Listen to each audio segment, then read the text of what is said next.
Ya. Kita mulai aja. Assalamualaikum warahmatullahi wabarakatuh. Selamat pagi semuanya. Oke. Suara saya terdengar? Halo? Halo, suara saya masuk? Terdengar nggak? Terdengar, Bu. Oh, terdengar. Baik. Oke, sebentar. Baik. Hari ini kita akan melanjutkan materi kita ya. Materi yang akan kita bahas hari ini adalah tentang overloading sama overriding. Nah, sebenarnya sudah disinggung juga ya minggu kemarin bahwa ke overloading sama overriding sebenarnya hanya istilah yang sebenarnya sudah pernah kalian gunakan gitu. Nah, jadi baik digunakan dalam bentuk di pada saat inheritance ataupun di polimorfisme itu sudah ada. Tapi ini cuman pengenalan istilahnya aja tentang overloading sama overriding. Dan tahu bahwa overloading itu harus seperti ini, syarat-syarat overloading dan syarat-syarat overriding ya. Oke, mungkin langsung aja ya. Saya akan tampilkan video pembelajarannya sudah.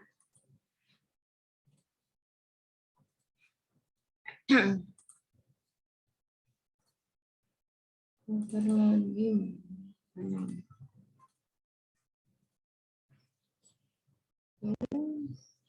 ini mungkin suaranya silakan agak diperbesar sedikit ya speakernya. Silakan ditonton dulu, nanti kita lanjutkan lagi. Oke, Assalamualaikum warahmatullahi wabarakatuh. Hari ini kita akan melanjutkan materi kita mengenai overloading dan overriding. Jadi kemarin kita sudah membahas mengenai inheritance, kemudian sudah membahas juga mengenai whole part. Nah, hari ini kita bahas sedikit tentang overloading sama overriding. Sebenarnya ini nyambung juga sama inheritance kemarin ya. Sedikit ke inheritance dan sedikit juga nanti ke polimorfisme. Nah, jadi overloading.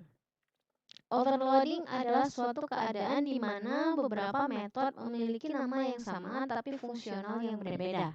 Jadi overloading itu namanya sama, metode tersebut namanya sama tapi atributnya beda. Parameternya berbeda gitu ya.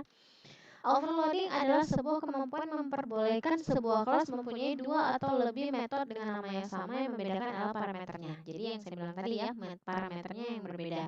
Parameternya satu, ada yang dua, ada yang tiga, atau misalnya yang metode yang pertama parameternya integer, metode kedua parameternya float gitu ya. Nah, metode overloading dikenal juga sebagai sebutan static polymorphism. Jadi karena dia banyak bentuk, ya banyak bentuk tapi kegunaannya beda. Nah, itu sudah disebut juga dengan static polymorphism. Contoh, kalian sudah membuat konstruktor kan? Kalian sudah pernah membuat konstruktor. Ada konstruktor tanpa parameter, konstruktor dengan parameter. Itu salah satu contoh dari overloading. Ya, salah satu contoh atau penerapan dari overloading. Jadi misalnya kalau di sini titik, misalnya di sini ada X, Y, di sini ada titik X, Y, Z. Boleh nggak? Boleh. Kenapa? Karena jumlah dari parameternya yang berbeda. Ya, seperti yang saya bilang tadi, konstruktor. Ada yang konstruktor tanpa parameter, kosong kan parameternya. Ada yang konstruktor dengan parameter ya. Parameternya diisi 1, 2, 3 itu adalah konstruktor. Itu termasuk dalam overloading. Jadi ciri-cirinya nama metode harus sama, daftar parameter harus berbeda.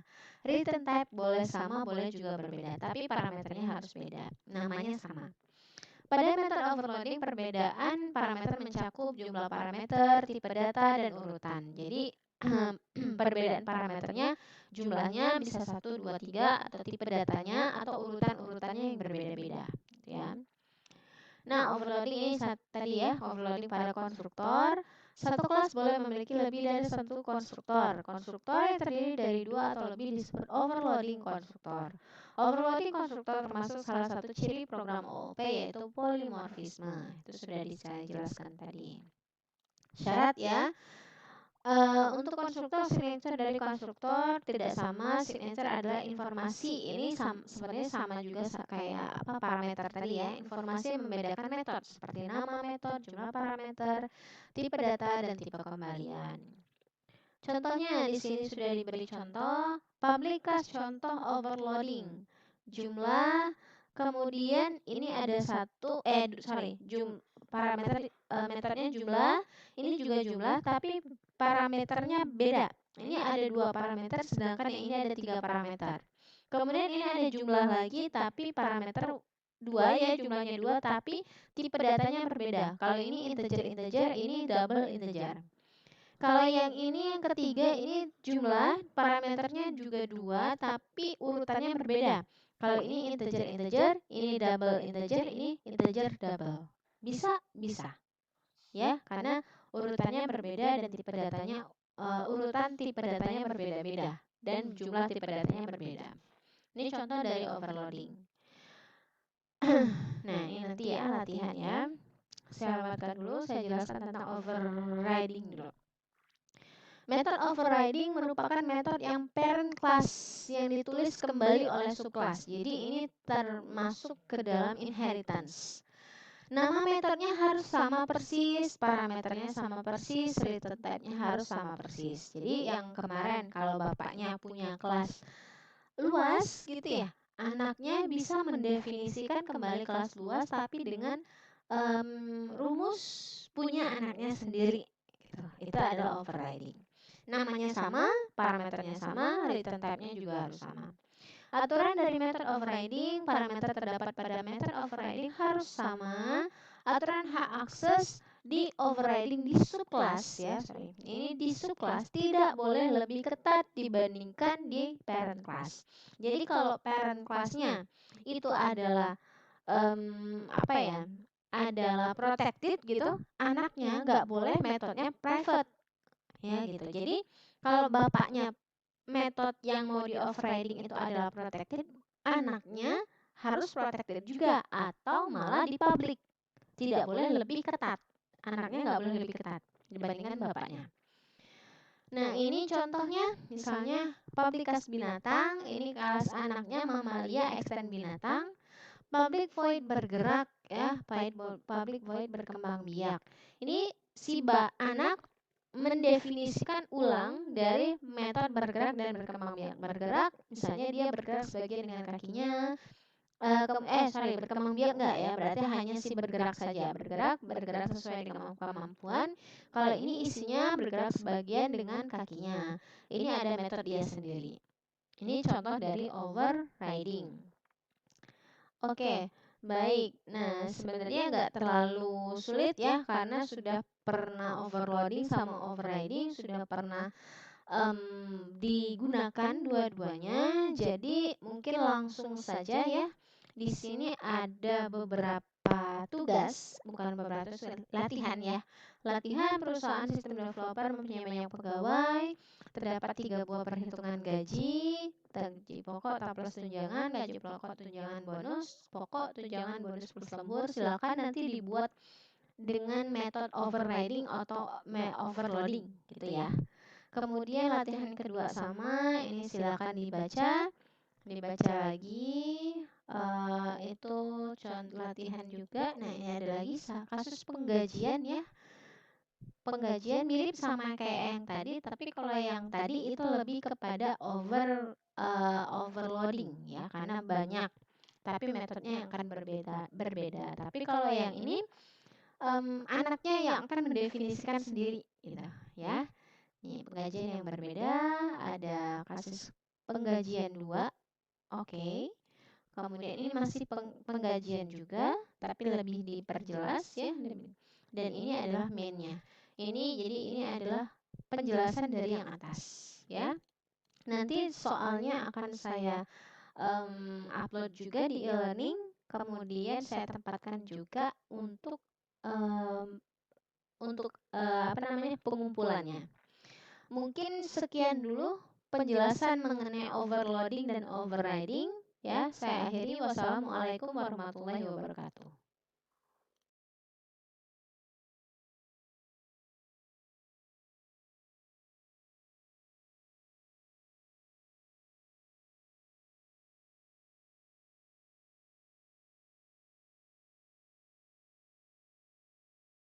Oke, sudah ya, sorry. Oke, saya akan jelaskan singkat kembali tentang overloading overriding. Tadi suaranya agak pecah ya, ya sudahlah, nggak tahu tuh kenapa. Ya udah, nah ini tentang overloading sama overriding. Jadi seperti yang sudah saya jelaskan kemarin ya, bahwa apa namanya overloading sama overriding ini sebenarnya dari inheritance sama polymorphism yang sudah kita gunakan, yang sudah pernah dipakai, tapi istilahnya itu ada yang namanya overloading overriding. Nah, yang pertama overloading dulu. Overloading ini apa namanya sering disebut dengan static polymorphism karena dia bentuknya banyak ya, bentuknya banyak. Suatu keadaan di mana beberapa metode itu memiliki nama yang sama tetapi fungsionalitas yang berbeda. Jadi seperti kemarin sudah saya sebut juga ya bahwa contohnya seperti konstruktor. Nah, konstruktor itu kan ada yang konstruktor tanpa parameter, ada konstruktor dengan parameter, tapi namanya sama kan, tetap misalnya konstruktor mahasiswa. Mahasiswa yang pertama tanpa parameter, tapi parameternya kosong. Sedangkan yang satu lagi konstruktor mahasiswa juga, tapi ada parameternya, misalnya nama, NIM, gitu. Tapi fungsionalitasnya berbeda kan. Mungkin kalau yang untuk tanpa parameter, kita hanya membuat, ya udah nanti apa namanya, datanya akan diisi lewat setter misalnya. Nah, tapi kalau misalnya yang pakai yang parameter, kita langsung ngeset nilainya langsung, misalnya seperti itu. Fungsionalitasnya berbeda, tapi dia tetap punya metode yang namanya sama. Itu yang namanya overloading. Jadi contohnya seperti ini. Contohnya adalah ini ya, misalnya titik XY terus titik XYZ. Dia kalau yang pertama itu kan dia punya dua parameter. Yang kedua itu punya 3 parameter. Jadi jumlah parameter dan tipe parameternya tidak boleh sama. Ya, yang harus berbeda. Nah, jadi ciri-ciri untuk overloading itu sendiri nama metodenya yang sama, daftar parameternya harus berbeda. Ya, daftar parameternya beda. Return type boleh sama, boleh juga berbeda. Kalau dia berupa fungsi. Nah, kalau dia berupa fungsi, return type-nya boleh sama, boleh juga berbeda. Yang penting yang kelihatan berbeda itu adalah parameternya, daftar parameternya yang berbeda. Nah, pada metode overloading perbedaan parameter mencakup ya yang berbedanya adalah jumlah parameternya. Kalau misalnya ini 2, ini 3 gitu. Atau tipe data dari parameter. Misalnya yang pertama 2 parameter, yang kedua 2 parameter boleh, tapi beda misalnya yang pertama parameternya integer semua, yang kedua adalah float semua, itu boleh, tapi jumlahnya tetap sama kan 2, masih diperbolehkan. Atau urutan dari tipe data parameter. Jadi urutan dari tipe data parameter, misalnya integer yang pertama nih, X itu adalah integer, Y itu adalah float misalnya. Yang kedua 2 parameter juga, tapi yang pertama itu adalah float, yang kedua integer, itu masih diperbolehkan. Karena urutan, dia melihat urutan kan, kalau parameter itu melihat urutan. Nah, yang berbeda itu seperti itu untuk parameternya. Nah, ini konstruktor ya, contoh yang saya jelasin tadi. Parameter konstruktor, signature ya, return type. Nah, contohnya di sini. Misalnya ini kan ada contoh overloading metode jumlah integer A, integer B, kemudian perbedaan jumlah parameter integer A, integer B, integer C, tapi nama metodenya tetap sama. Kemudian parameter ya, perbedaan tipe data parameter, ini double A, integer B, walaupun ini 2 kan, ini 2 tetap, tapi dia apa namanya berbeda tipe datanya. Yang pertama integer, yang kedua double integer. Yang ketiga ini sebenarnya 2 parameter juga, tapi dia urutannya beda. Kalau ini double integer, ini integer double, masih diperbolehkan. Nah, itu contoh dari overloading. Jadi kita bisa menggunakan atau membuat metode dengan nama yang sama, tapi parameternya berbeda sehingga fungsinya nanti beda. Misalnya untuk jumlah yang pertama dia hanya menampung untuk 2 parameter atau untuk menghitung 2 angka misalnya. Kalau jumlah yang kedua misalnya seperti ini dia menghitung 3 angka. Fungsinya udah berbeda seperti itu. Itu yang namanya overloading. Oke, lewat dulu. Lewat lagi. Mana? Kok jauh banget nih? Overriding mana overriding? Nah, overriding dulu deh. Jauh banget latihannya. Dah. Overriding merupakan metode yang parent kelas ditulis kembali oleh subclass. Jadi overriding ini sama seperti inheritance. Di inheritance kita mengoverride atau menuliskan ulang isi dari metode yang ada di apa namanya di induk ya. Nah, nama metodenya mana nih? Nah, ini ya. Jadi dari overriding nama metodenya harus sama, kemudian daftar parameter harus sama, return type juga harus sama. Jadi override yang seperti di inheritance kemarin. Jadi semuanya harus sama, tapi isinya aja yang berbeda. Dan untuk di overriding itu harus ada inheritance. Kalau di overloading nggak pakai inheritance juga bisa, karena memang dia hanya di dalam satu kelas sendiri ya. Tapi kalau overriding itu kan ada turunan yang anaknya atau subkelasnya yang akan mengoverride dari metode dari superkelas. Nah, di sini jadi di overriding itu benar-benar murni apa namanya? Murni inheritance. Murni inheritance yang mana kita mengoverride atau menuliskan kembali, mendefinisikan ulang isi dari metode yang ada. Ini ya. Aturan hak aksesnya cuman berbeda di aturan hak akses. Oke. Contohnya di sini, makanya di overriding kita harus itu tadi harus inheritance karena kita mendefinisikan ulang, meredefinisi. Yang pertama metode binatang, kelas superkelasnya binatang, dia bergerak sama berkembang biak. Tapi seperti misalnya kalau bergerak juga kita nggak tahu kan binatang bergeraknya macam-macam kan, boleh dijadikan kelas abstrak, tapi nanti turunannya akan mengoverride gitu dengan nama yang sama persis, parameter yang sama persis, kalaupun ada return type ya return type yang sama persis, seperti itu. Tidak boleh ada yang diubah. Yang diubah hanya isinya aja. Isinya yang kita definisikan ulang. Misalnya kalau mamalia di sini turunan dari binatang, misalnya dia bergerak sebagian besar dengan kaki, kemudian dia bisa berlari mamalia bisa berlari begitu, ada tambahan ya. Nah, ini metode yang di override. Kalau override ini memang murni inheritance dan saya yakin Kak sudah pernah kita coba, sudah pernah kalian buat dan sudah pernah kalian coba. Tapi namanya kalian harus tahu bahwa kalau seperti ini namanya istilahnya adalah override. Ya. Gampang kan? Masih gampang banget untuk overloading sama overriding. Jadi kalau overriding ingat aja menuliskan ulang, tapi kalau overloading ingat aja polimorfisme, bentuk yang banyak. Tapi dengan apa namanya? Isi yang berbeda-beda seperti itu. Oke, ada yang mau ditanya tentang overloading sama overriding? Silakan.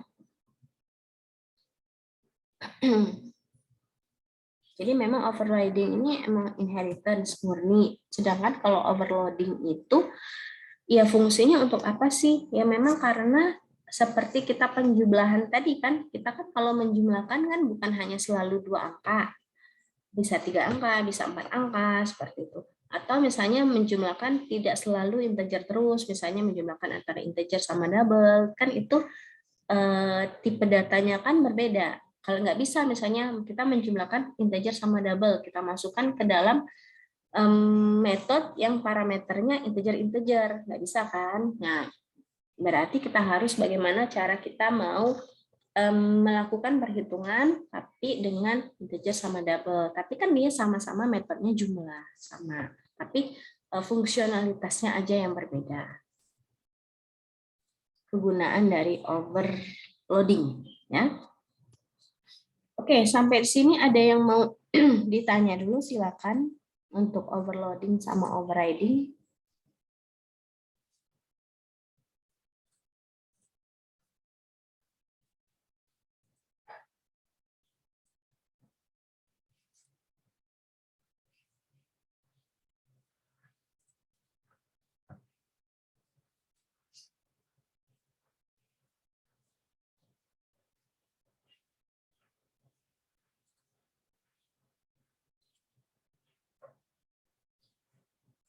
Silakan. Belum? Baik. Kalau belum, oke.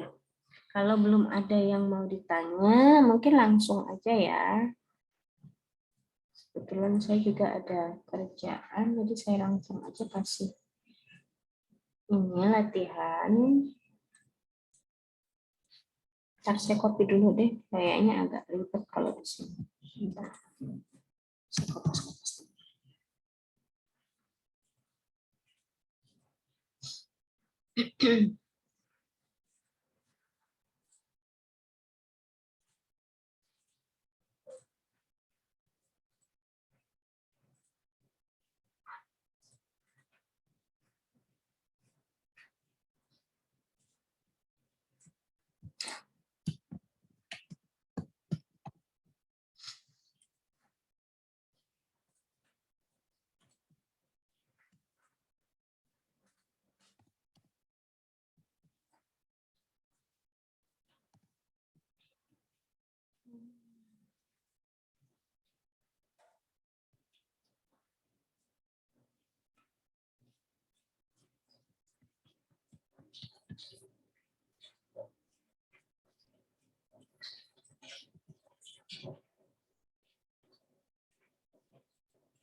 Kopasin dulu ke sini.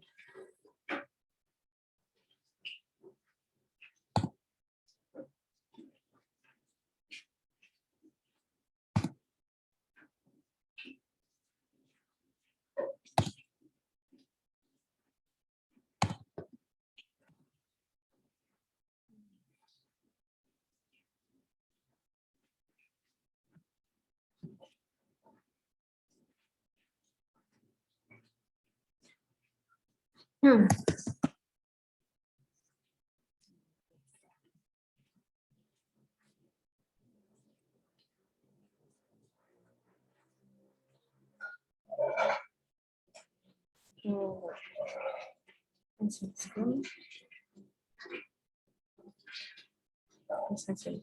Oke, nah di sini ya ada dua kasus. Kasus yang pertama, kalian diminta untuk kedua kasus ini kalian diminta untuk membuat rancangan kelas seperti biasa. Untuk kasus pertama terdapat sebuah kelas individu, ada atributnya 4 ini. Kemudian pada kelas tersebut terdapat metodenya adalah konstruktor ini, set ini, 2, 3, 4, 5, 6. Ada 6 metode yang harus kalian implementasikan. Silakan dibuat rancangan kelasnya. Kemudian kasus kedua, ya, jadi dibuat rancangan kelasnya plus metodenya yang ada parameternya. Jangan lupa metode kan rancangan kelas kan biasanya kelas, atribut, kemudian metode. Nah metodenya jangan lupa metode pakai parameternya apa seperti itu. Terus ke kasus kedua terdapat kelas pegawai dengan atributnya ini 3, kelas pegawai yang terdapat beberapa metode sama dirancang kelasnya, atributnya plus metode yang ada parameternya. Jadi setiap metode kan misalnya ada 4 metode, berarti metode 1 parameternya apa, metode 2 parameternya apa. Begitu. Kemudian kelas pertama, kelas kedua adalah kelas dosen, merupakan turunan dari kelas pegawai, memiliki jumlah atribut, jumlah SKS dan tarif SKS berapa ini? 50.000. 50.000. Kelas dosen memiliki metode ini ya, set gaji kayak ini. Kemudian kelas 3 staf merupakan turunan dari kelas pegawai, memiliki atribut jumlah kehadiran dan tarif harian 30.000. Kelas staf memiliki metode sama ya. Jadi kalau kasus 2 ada 3 kelas, kalian rancang kelasnya. Di sini udah jelas kok turunan ya. Jadi nggak usah bingung lagi turunan. rancang kelasnya, atributnya, plus metode yang ada parameternya. Seperti itu. Atau mau isi dari metodenya, mau kalian rancang, silakan. Boleh juga. Ya, biar mempermudah nanti, biar mudah Bu pada saat praktikum, ya silakan. Ya, boleh dirancang juga isinya, langsung dirancang. Tapi jangan dibuat kodenya. Oke. Ada yang mau ditanya? Dulu silakan. Izin bertanya, Bu. Boleh. Gimana, Bu, tadi maksudnya konstruktor dengan parameter nama alamat itu? Yang mana? Yang mana? Yang kasus 2 nomor 1. Kasus 2 nomor 1 ini. Ya. Kalau dengan Jadi yang ini ya. ya, Bu. Jadi kelas pegawai dengan beberapa metode. Jadi akan ada konstruktor untuk pegawainya sendiri, konstruktornya tapi tanpa parameter. Kemudian konstruktor yang pakai parameter. Jadi konstruktor yang ada 3 parameter, NIP, nama sama alamat. Jadi ada 3 parameter yang di sini. Ya. Jadi ada dua metode konstruktor untuk kelas pegawai. Begitu. Baik, Bu. Ya. Ada lagi yang mau ditanya? Ini get gaji yang hanya mengembalikan nilai berapa ini ya? Saya 2 juta, sorry. Ya, dikasih itu biar dia nggak bingung. Oke, ada lagi yang mau ditanya? Silakan.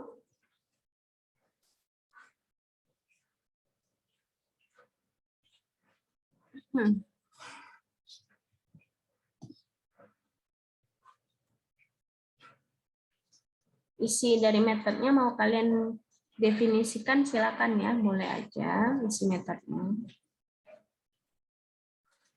Oh, oke, benar. Ya, sorry ya, hari Jumat kemarin tuh saya benar-benar bingung. Karena pagi-pagi itu langsung ada rapat, terus jam 10 nyambung sosialisasi MSIB. Saya lupa. Yang pagi aja yang jam 8 kan bilingual dulu tuh praktikum, baru kalian. Yang bilingual itu saya juga lupa kasih tahu. Karena rapat pagi itu kami itu langsung nyambung kan, langsung diskusi. Jadi nggak ada pembukaan lagi, langsung ya udah langsung ngomong, langsung diskusi gitu. Jadinya udah blank semua. Aduh, saya jam berapa baru ingat ngabarin yang bilingual, saya lupa. Jam berapa ya? 9:30 apa baru saya kabarin, aduh saya kelupaan.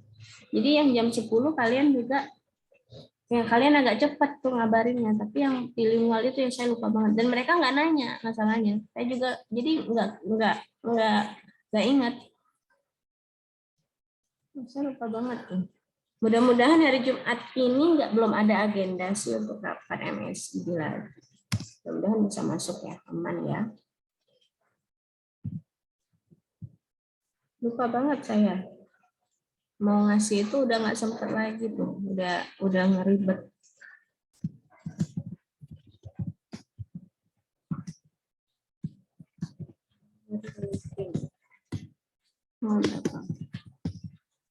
Kalau kalian masih mending tuh jam 10 ya, masih saya kabarin.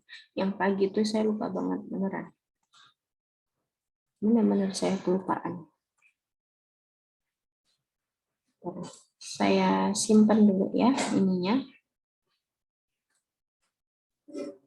Datanya, untuk tugasnya.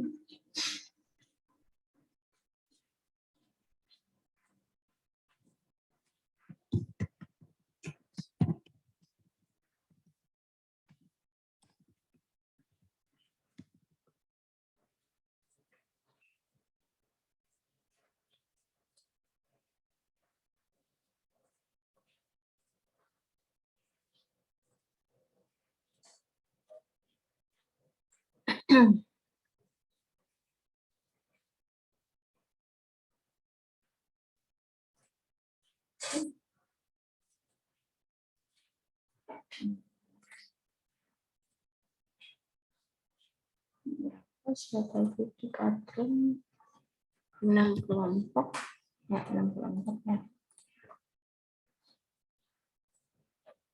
Dan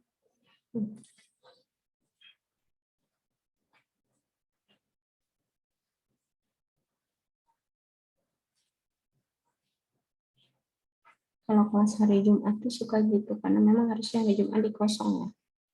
Karena memang ada sudah dijadwal dari jurusan. Tapi karena kita nggak ada jadwal lain, ya udah nggak ada waktu lain gitu. Akhirnya ya harus memakai hari Jumat. Dan suka begitu tuh, bentrok sama rapat. Kalau rapat biasa sih nggak terlalu ini banget ya, tapi karena kemarin tuh memang saat saat apa Jumat kemarin itu diskusi memang langsung. Jadi jam 8 itu mulai start. Memang mulainya tuh harusnya jam 9 biasanya. Tapi karena mau ngejar jam 10 ada sosialisasi, itu jadinya dipercepat kan, karena kami masih ada yang beberapa yang belum selesai, belum fix. Jadi diskusi dulu, langsung diskusi jam 8. Udah buyar semua, ingatan itu udah buyar semua. Langsung fokus diskusi aja. Lupa banget. Ya, ini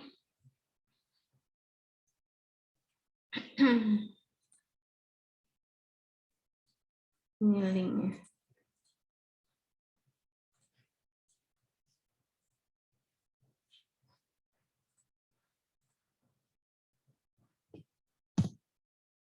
Nah, ini drive-nya ya untuk tugas overloading, overriding. Ada yang mau ditanya? Oke, kelompoknya saya kasih tawaran nih, mau cari sendiri? Silakan ya. Jadi di sini sudah saya siapkan 6 kelompok, atau mau saya bagi lagi? Saya acak. Kalau mau cari sendiri 6 kelompok, yang satu kelompok terdiri, kalau lihat di sini sih, kalau saya bagi di breakout room ya, berarti antara 4 sampai 5 orang satu kelompoknya. Jadi ya udahlah, bagi sendiri aja. Saya kasih kebebasan dulu hari ini. Silakan dibagi sendiri, terdiri dari 4 sampai 5 orang. Jangan lebih dari 5 berarti ya. 4 sampai 5 orang. Begitu.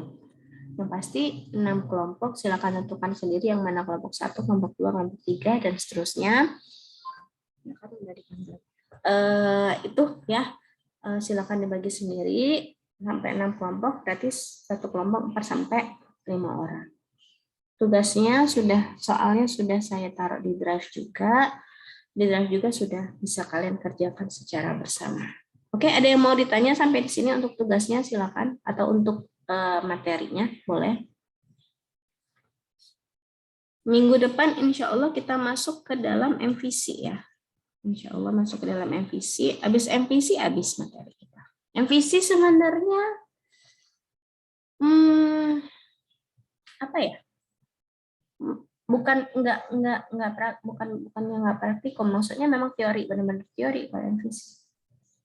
Benar-benar teori aja.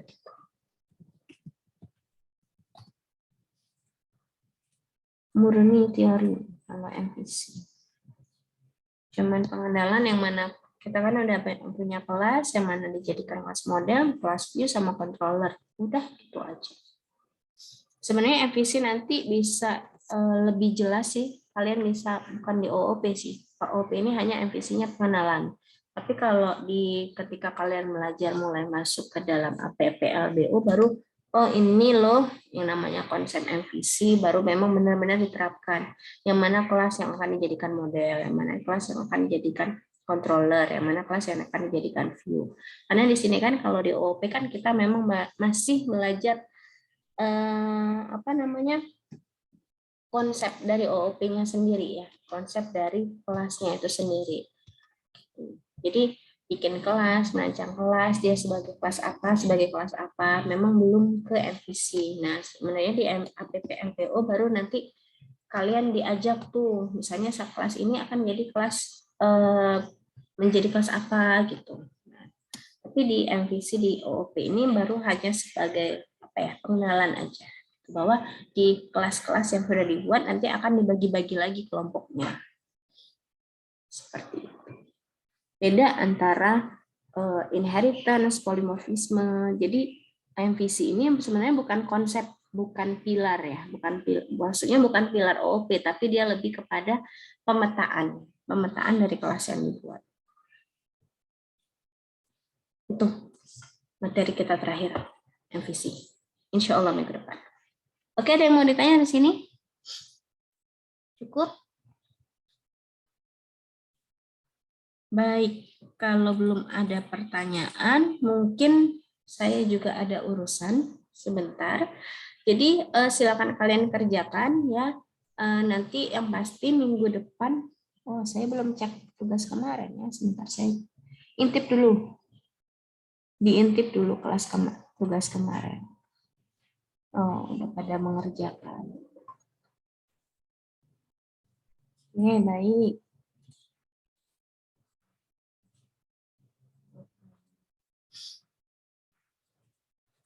Ya, udah pada mengerjakan yang kemarin. Berarti untuk tugas ini silakan dikerjakan juga. Yang pasti minggu depan sudah selesai ya, sudah dikerjakan maksudnya. Segitu aja untuk hari ini mungkin ya. Terima kasih atas kerjasama dan partisipasinya. Selamat berpuasa, mudah-mudahan puasanya lancar. Saya tutup dan saya akhiri. Wassalamualaikum warahmatullahi wabarakatuh.